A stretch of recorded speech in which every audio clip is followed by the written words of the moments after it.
जय श्री ओम नमः श्रीदेभ्यः। जय श्री महावीराय नमः।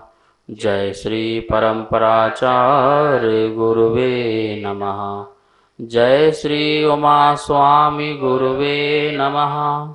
जय श्री शांति सागर गुरुवे नमः। जय श्री विद्यानंद गुरुवे नमः। मोक्ष मार्गस्य नेतारं वेतारं कर्म भूभृतां ज्ञातारं विश्वतत्त्वानां वन्दे तद्गुणलब्धये। मङ्गलं भगवान् वीरो मङ्गलं गौतमो गणी मङ्गलं कुन्दकुन्दार्यो जैन धर्मोस्तु मङ्गलम्। हम सभी लोग 7वां अध्याय शुभ आश्रव के कारण उसमें कल अपन ने देखा था कि झूठ नहीं बोलना, प्रमाद के योग से किसी प्रकार का भी झूठ नहीं बोलना। इस प्रकार से 2 व्रतों का अपन ने लक्षण देखा था। आज यहाँ पर देखना है कि इस्ते मतलब होता है चोरी। चोरी नहीं करना है। आस्ते धर्म हमारा है, चोरी करना हमारा धर्म नहीं है। तो इस प्रकार से किसी भी प्रकार की चोरी नहीं करना प्रमाद के योग से। तो इसका सूत्र उच्चारण अपन करेंगे। पहले 15 नंबर का सूत्र है और फिर इसके बारे में जानते हैं कि हम कहाँ कहाँ किस किस प्रकार से चोरी करते हैं और उससे हमारा पाप का अर्जन होता है, दुर्गति के हम पात्र बनते हैं। अतः हमें चोरी नहीं करना है, यह संदेश इस सूत्र से ग्रहण करना है। आइए पहले इस सूत्र का उच्चारण करते हैं। अदत्तादानम स्तेयम, अदत्तादानम स्तेयम। इस प्रकार से सूत्र का उच्चारण हुआ। बोर्ड के माध्यम से भी इसका उच्चारण करते हैं, संधि विच्छेद करके इसका अर्थ समझते हैं। 7वें अध्याय का सूत्र नंबर 15वां है अदत्ता दानम स्तेयम। अदत्ता दानम स्तेयम, इसका संधि करते हैं अदत्त प्लस आदानम। अदत्त और आदान। स्तेयम मतलब होता है चोरी। स्ते का अर्थ होता है चोरी। अदत्त मतलब बिना दी हुई वस्तु। दत्त मतलब देना और अदत्त मतलब बिना दी हुई जो भी वस्तुएं हैं उसका आदान। दान मतलब देना और आदान मतलब ग्रहण करना। तो बिना दी हुई वस्तु को ग्रहण कर लेना, ये स्तेयम, ये चोरी कहलाती है। आपने किसी की वस्तु को बिना पूछे उसे आपने ग्रहण कर लिया। कहीं पड़ी हुई, कहीं रखी हुई किसी की वस्तु है और आपने उसे उठा लिया, उसे उपयोग कर लिया, उसे ग्रहण कर लिया, तो आचार्य कहते हैं यह चोरी कहलाती है। अब यहाँ पर देखिए लिखा हुआ है चोरी मतलब स्ते। आदान, आदान का अर्थ लिखा हुआ है ग्रहण। किसी वस्तु को ग्रहण करना जिसमें तुम्हारा कोई मालिकियत नहीं है, जिसके तुम स्वामी नहीं हो, जिसके तुम नाथ नहीं हो, और उन वस्तुओं को तुम आदान ग्रहण कर लो। तो बिना दी हुई वस्तु को आदान लेना अदत्ता दान कहलाता है। अब जो चोरी है, आप देखिए लिखा है यहाँ पर 2 प्रकार की चोरी होती है। एक द्रव्य चोरी और एक होती है भाव चोरी। द्रव्य चोरी में लिखा हुआ है किसी की पड़ी हुई, किसी की रखी हुई, भूली हुई वस्तु को बिना उसके स्वामी की आज्ञा के उठा लेना या उठा करके किसी और को दे देना।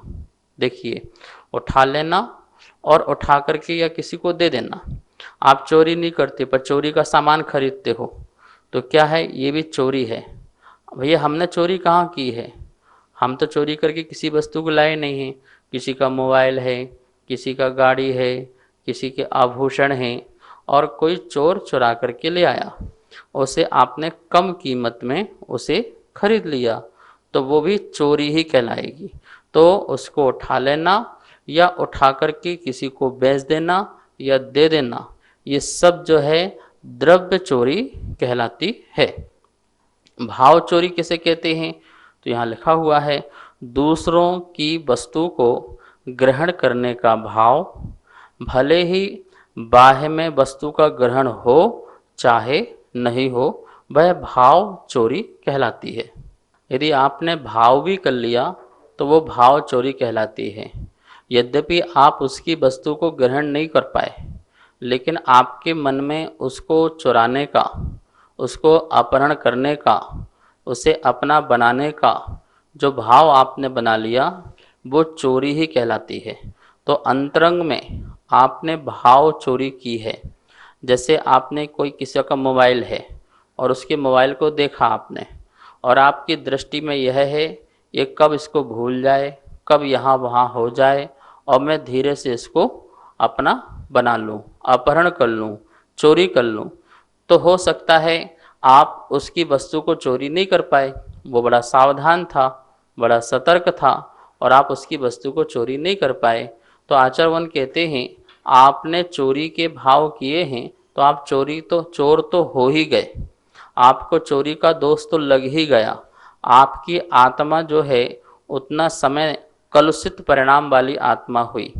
जैसे हिंसा में बताया था, किसी व्यक्ति के मन में हिंसा के परिणाम हो और यद्यपि बाहर हिंसा नहीं हो रही है तब भी वह हिंसक ही कहलाता है। ऐसे ही यदि आपने किसी की वस्तु भले नहीं चुराई लेकिन आपके भाव बने हुए हैं, जैसे किसी घर में पैसे रखे हुए हैं और परिणाम यह है कि किसी को पता न चले, मैं इसमें से कुछ पैसे बाहर निकाल लूं, पर वो कर नहीं पा रहा है, निकाल नहीं पा रहा है। ऐसी दुकान में कोई नौकर आदि है, मालिक को कुछ पता न चले और मैं इसमें से कुछ निकाल लूं, मतलब अपने आप में ईमानदार नहीं होना, इसका नाम चोरी है। अपने आप से बेईमानी करना, दूसरों की नज़रों में गिरना तो बहुत बड़ा अपराध है ही है, पर अपने आप अपनी नज़रों से गिर जाना, किसी को ठगना, किसी को छल करना, बेईमानी करना, ये सब जो क्या है ये आपके चोरी के अंतर्गत ही आता है।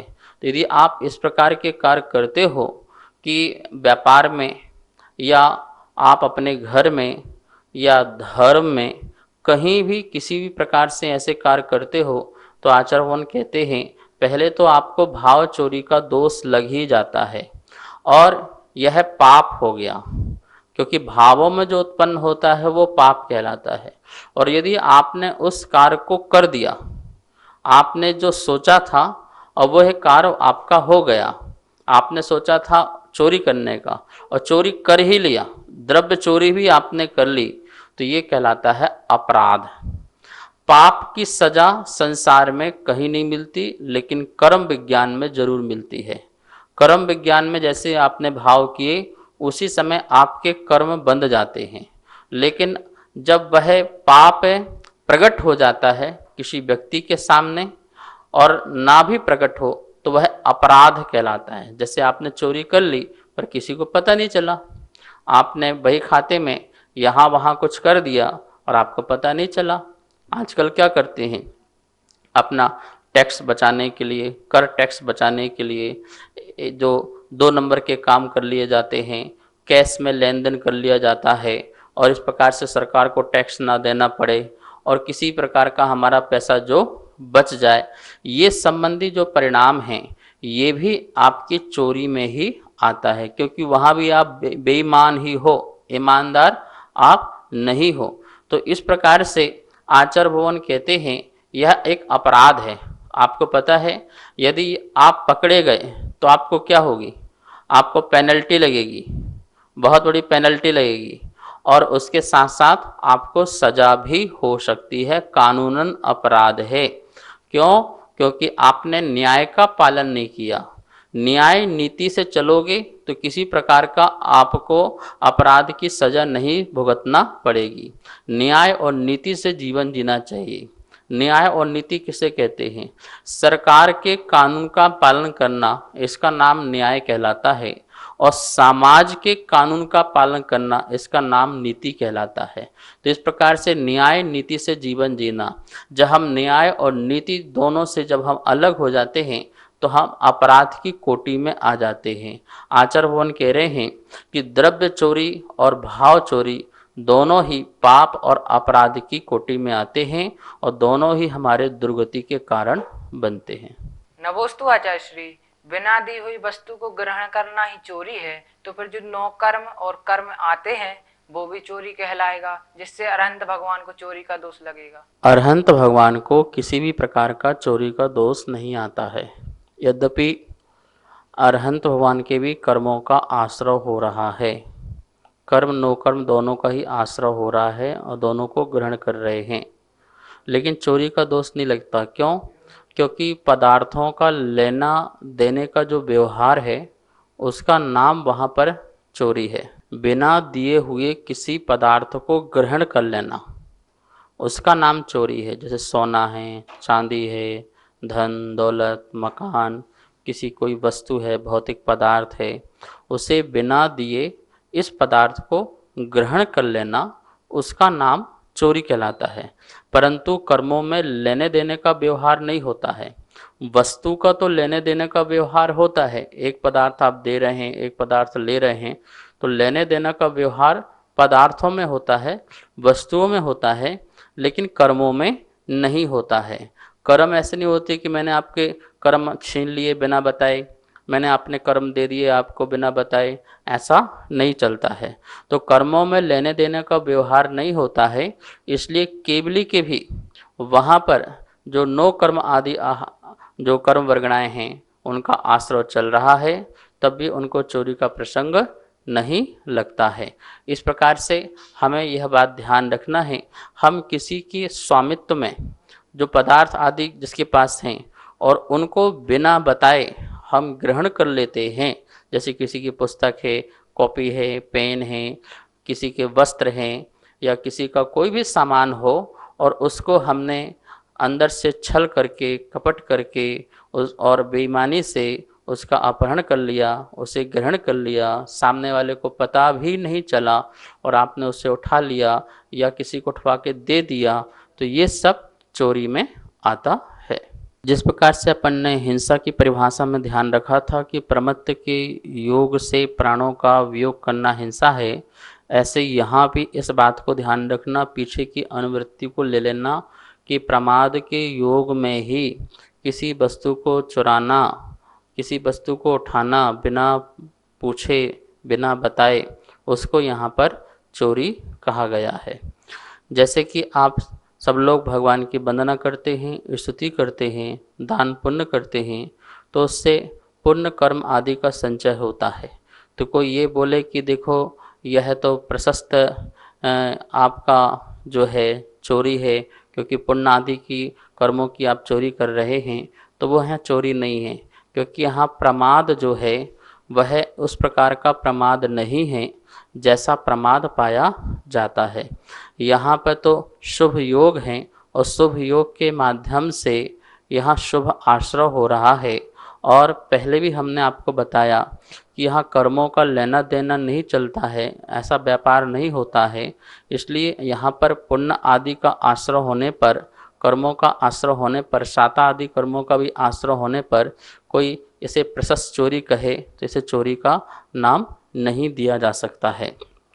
आपके पास यदि प्रमाद पाया जाता है और प्रमाद की अवस्था में यदि आप भाव बनाते हैं, तो वो भाव बनाना किसी वस्तु को उठाने का, किसी का धन आदि अपहरण आदि करने का, तो वो प्रमाद के भाव से आता है, क्योंकि वहाँ कहीं न कहीं हमारी कसाय, लोभ कसाय जागृत होती है और लोभ कसाय के वशीभूत होकर के पर द्रव्य को हरण करने का भाव बनता है।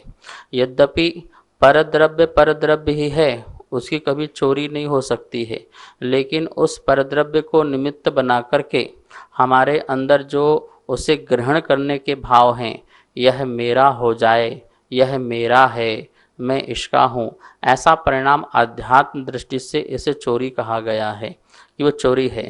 क्योंकि परद्रव्य 3 काल में भी किसी का कुछ होता नहीं है, परद्रव्य ही रहता है और स्व आत्मा का द्रव्य स्व आत्मा ही रहता है। लेकिन हम मिथ्यात्व आदि भावों से यह मेरा है ऐसा परिणाम जो करते हैं, तो जो ये भाव है ये प्रमाद दशा है। यह प्रमाद दशा भी हमारी क्या हो सकती है, वह चोरी कहला सकती है। इस प्रकार से यहाँ इस बात को ग्रहण करना। चोरी भी जो है वो दो प्रकार की चोरियां कहलाती हैं। महापुराण ग्रंथ में चोरी के दो भेद किए हैं, एक नैसर्गिक चोरी और एक निमित्त चोरी। जो नैसर्गिक चोरी है वो कैसी होती है, किसी व्यक्ति का स्वभाव बन जाता है चोरी करने का। यद्यपि वह संपन्न है, धन आदि से युक्त है और किसी प्रकार की कोई कमी नहीं है, लेकिन बचपन में जो संस्कार पड़ गए, किसी की वस्तु को उठा लेना, बताना नहीं, छुपा देना, ग्रहण कर लेना, उसको यूज कर लेना, तो ऐसे ही यद्यपि वो करोड़पति है, अमीर है, लेकिन उसके स्वभाव में आ गया है, तो वो इस प्रकार से किसी में आय में व्यय में कहीं ना कहीं वो चोरी कर ही लेता है। वो करोड़पति भी होकर के चोरी कैसे कर लेता है, तो देखो दुकान आदि में, व्यापार आदि में किसी प्रकार से आप जो मूल्यवान वस्तु नहीं है और जो अनमोल वस्तु है उसमें जो मूल्यवान वस्तु नहीं है उसको मिला करके, मिलावट करके और बेचना, ये भी क्या कहलाती है, चोरी कहलाती है। कितने लोग वस्तु जो हैं वस्तुओं को मिलावट कर देते हैं और उसको मिला करके उसी भाव में बेचते हैं, जो मूल्यवान वस्तु है उसी भाव में बेच देते हैं।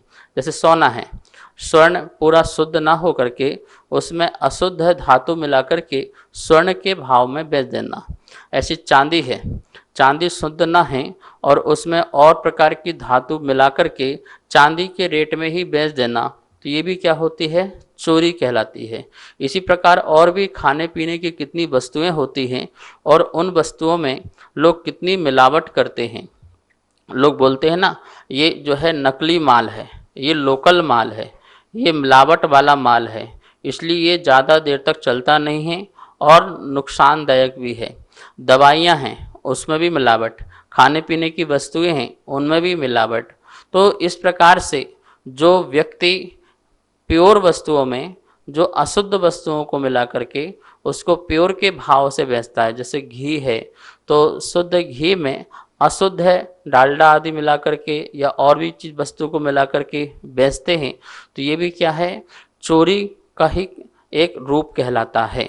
क्यों? क्योंकि इसमें आपकी नैतिकता नहीं है, इसमें आपकी बेईमानीपन है। तो इस प्रकार से आचार्यों ने कहा है कि वो संपन्न होते हुए भी उसके चोरी करने के अपने आप ही परिणाम होते हैं। कैसे मैं ऐसा वैसा कुछ करूं जिससे मुझे लाभ मिल जाए, तो ये कहलाती है नैसर्गिक चोरी कहलाती है, जो व्यक्ति की आदत में आ जाता है। और एक चोरी होती है वो कहलाती है निमित्त चोरी, निमित्त से उत्पन्न होने वाली चोरी। घर का बहुत ही आपने खर्चा आदि उठा रखा है, स्त्री पुत्र आदि इन सब का खर्चा इतना ज़्यादा हो गया है जिसके कारण उसको दूसरों के घर में जाकर के धन आदि का अपहरण करना पड़ता है, चोरी आदि करना पड़ती है। वो अपना इतना ज़्यादा तामझाम फैला लेता है कि फिर वो बिना चोरी के जीवन जी नहीं सकता है।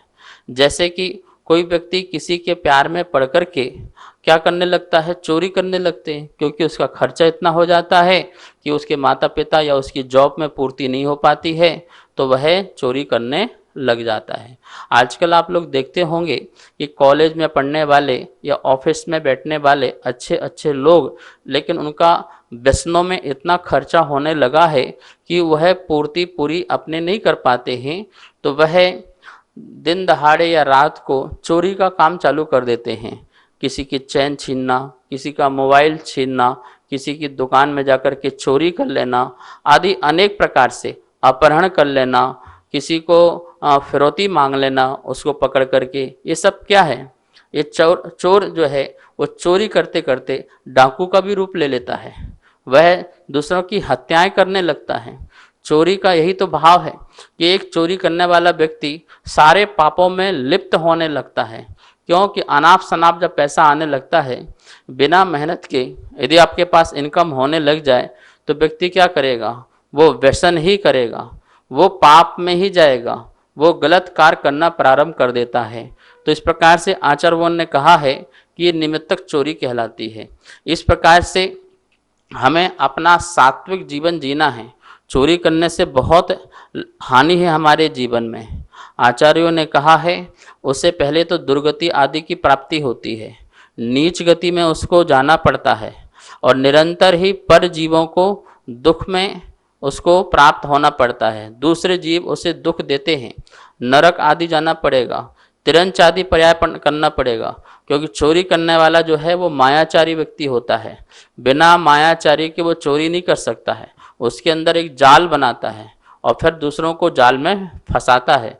तो इस प्रकार का जो व्यक्ति है नियम से तिरंच गति आदि को प्राप्त होता है, वहाँ पर बिलाव, बाघ आदि जो है हिंसक प्राणी बनता है और वहाँ पर जाकर के वह दुखी होता है। नमोस्तु आचार्य श्री। इंद्रियों के विषयों को मुनिराज द्वारा ग्रहण करना, किसी मोहल्ले किसी शहर से बिना पूछे निकलना, इसमें क्या मुनिराज को चोरी का दोष लगता है क्या? प्रमाद पूर्वक किसी वस्तु को ग्रहण करने में चोरी का दोष लगता है। चूँकि मुनिराज जो हैं वो यत्नवान हैं, वो यत्नाचार पूर्वक प्रवृत्ति करते हैं, वो अपने स्वरूप में रहते हैं और रास्ते में चलते समय उनको कोई शब्द से कोई गाना आदि सुनाई दिया जाए या फिर घ्राण इंद्रिय से कोई सुगंध आदि पदार्थ आए, चक्षु इंद्रिय से कोई सुंदर प्रशस्त वस्तु दिखाई दे, इन सब के इंद्रिय के जितने भी विषय हैं उनके मिलने पर भी मुनिराज को प्रमाद संबंधी दोष नहीं लगता है, क्योंकि वो यत्नाचार पूर्वक प्रवृत्ति करते हैं, विवेक पूर्व कार्य करते हैं। तो इस प्रकार से मुनिराज जैसे भोजन करते हैं, आहार करते हैं, तो उसमें भी उनका प्रमाद अवस्था नहीं। क्यों? क्योंकि उनकी उसमें शोधन वृत्ति है, त्याग की वृत्ति है। इस प्रकार से उनको वहाँ भी दोष नहीं लगता है। तो पांचों इंद्रियों के विषयों को बिना दिए वो ग्रहण होते हैं, पर उसमें अप्रमत्त दशा होने के कारण वह उनको दोष प्रवृत्ति उनको नहीं होती है, चोरी का दोष नहीं लगता है। अब है किसी गली में से निकलना, किसी मोहल्ले में जाना, किसी शहर में, किसी नगर में, किसी गांव में मुनिराज जाते हैं, विहार करते हैं, तो वहाँ बिना पूछे निकल जाते हैं उस गली से, उस सड़क से, उस शहर से, उस गांव से। तो चोरी का दोष उनको वहाँ भी नहीं लगता है, क्योंकि वो सार्वजनिक होती हैं, सामान्य होती हैं। हाँ, किसी का उस रास्ते पर कब्जा हो, जैसे किसी का खेत हो, अब वो खेत जो है वो उस किसी का मालिक का है, तो मुनिराज उसकी बाड़ी बनी होगी तो उसमें प्रवेश नहीं करेंगे। कहीं दरवाज़ा बंद हो, कहीं रास्ते में किले मिल गए, किले में दरवाज़ा बंद है, तो फिर उसमें प्रवेश नहीं करेंगे, तोड़ के निकल जाएं, नाक के निकल जाएं, ऊपर से चले जाएं, नीचे से चले जाएं, ऐसा नहीं। जैसे रेलवे फाटक पड़ता है तो रेल आ रही है तो मुनिराज खड़े रहेंगे, ऐसा नहीं उसको क्रॉस करके नीचे से चले जाएं, ऊपर से चले जाएं, ऐसा नहीं। क्यों? क्योंकि अधिकार अप्राप्त है। उस समय जब वो खुलता है तब सबके लिए खुलता है, तो मुनिराज वहाँ से निकल सकते हैं। ऐसे ही अपने गांव में, शहर में, नगर में जो सामान्य सड़क होती है, सार्वजनिक होती है और सामान्य सार्वजनिक जगह होती है, उस जगह को ही मुनिराज जो है उपयोग में लाते हैं, जिससे उन्हें किसी प्रकार का चोरी का दोष नहीं लगता है। मुनिराज किन वस्तुओं को बिना दिए ग्रहण कर सकते हैं, ऐसा मन में प्रश्न आता है। देखिए यहाँ पर लिखा हुआ है, मुनिराज बिना दिए किन वस्तुओं को अपने उपयोग में ले सकते हैं। नदी, झरने, बावड़ी आदि का जल। नदी जो बह रही है, झरना ऊपर से गिर रहा है, और जो बावड़ी, कुआं आदि का जो जल होता है, सार्वजनिक होता है, जिसमें किसी का अधिकार नहीं होता है, उसका जल जो है मुनिराज अपने शुद्धि आदि के लिए ग्रहण कर सकते हैं। भस्म जो राख होती है या सूखे गोबर आदि के जो टुकड़े होते हैं, हाथ आदि साफ करने आदि के लिए, उनका भी उपयोग कर सकते हैं। ये जो कथन जो मैं बोल रहा हूँ, ये श्लोक वार्तिक में आचार्य विद्यानंद स्वामी ने लिखा है कि किन किन वस्तुओं का मुनिराज उपयोग कर सकते हैं। स्वयं छोड़े गए मयूर के जो पंख हैं, तुम्बी के फल आदि, तुम्बी फल में कमंडल बन जाता है, पानी रखने के लिए बन जाता है, और मयूर पंख आदि जो है वो उपकरण आदि बन जाते हैं। और भी ऐसे जैसे शून्यागार, किसी के द्वारा कोई आगार, कोई घर छोड़ा गया हो, ऐसे स्थान पे भी मुनिराज जो हैं रह सकते हैं और उसका उपयोग कर सकते हैं। वन में गिरी गंधर गुफाएं और वृक्ष की कोटर आदि हैं, उनका भी उपयोग मुनिराज अपने साधना आदि के लिए उपयोग कर सकते हैं। आज इतना ही, यहीं पर आज का स्वाध्याय संपन्न करते हैं। आइए जिनवाणी स्तुति करते हैं। जावाणी के ज्ञान से सुजे लोकालो, सो वाणी मस्तक धरो सदा देत हो धोख। हे जिनवाणी भारती तो है जपो दिन रेन, जो तेरी सरना धरे सो पावे सुख चैन। सभी को बहुत बहुत मंगल आशीर्वाद। सभी को सादर जय जिनेन। चौथे अध्याय की पुस्तकें छप के आ चुकी है। जो भी स्वाध्याय प्रेमी चौथे अध्याय की पुस्तकें मंगवाना चाहते हैं वो नीचे दिए गए मेरे नंबर पर संपर्क कर सकते हैं। पांचों अध्याय की पुस्तकें छपवाने हेतु जो भी पुण्यार्जक बनना चाहते हैं, वह सहयोग राशि देना चाहते हैं, वो नीचे दिए गए नंबर पर संपर्क करें। जय जिनेन।